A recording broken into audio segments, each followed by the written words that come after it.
ये खबर SGT university द्वारा प्रस्तुत की गई है। देश में 5 राज्यों के विधानसभा चुनाव सफलतापूर्वक खत्म हो चुके हैं। बंगाल में बम्पर जीत के साथ भारतीय जनता पार्टी ने पहली बार अपनी सरकार बनाई है।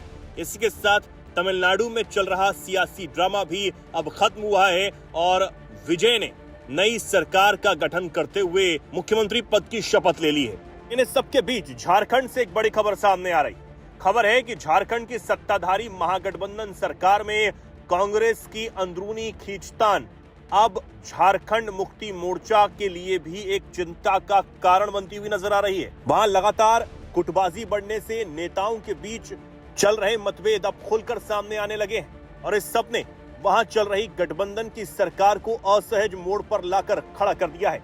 हाल ही के दिनों में मंत्री राधा कृष्ण किशोर के तेवरों ने राजनीतिक हलकों में एक नई बहस छेड़ दी।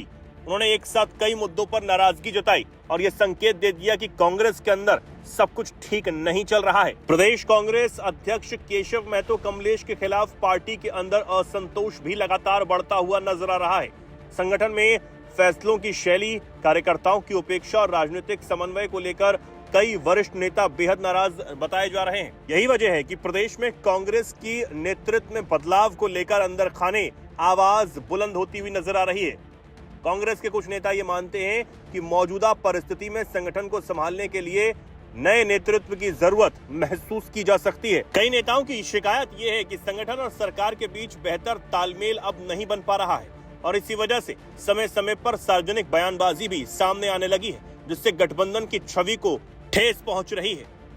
झारखंड मुक्ति मोर्चा भी इस स्थिति पर अब पूरी तरह नजर बनाए हुए है, क्योंकि कांग्रेस की अंदरूनी कलह अब सरकार को भी कहीं ना कहीं परेशान करने लगी है और सरकार की स्थिरता और समन्वय पर सवाल खड़ा हो सकता है। वहीं झारखंड के चारों तरफ अब एनडीए शासित राज्यों की घेराबंदी हो चुकी है और इस वजह से भी लोगों में चर्चाएं खूब बढ़ गई हैं कि क्या अगला नंबर झारखंड का है। अब इन चर्चाओं के बीच राज्य में कांग्रेस की अंदरूनी कलह की वजह से सरकार की मजबूती पर अब और सवाल खड़े होने लगे हैं। अगर ऐसे ही चलता रहा और कांग्रेस जल्द ही अपनी अंदरूनी मतभेदों को खत्म नहीं करती है तो इसका सीधा असर आने वाले राजनीतिक रणनीतियों और गठबंधन की मजबूती पर ही पड़ेगा। झारखंड मुक्ति मोर्चा की चिंता इस बात को लेकर भी बढ़ रही है कि विपक्ष लगातार महागठबंधन की एकजुटता पर सवाल खड़े कर रहा है। भाजपा कांग्रेस की अंदरूनी कलह को मुद्दा बनाकर सरकार को घेरने की भरपूर कोशिश में है।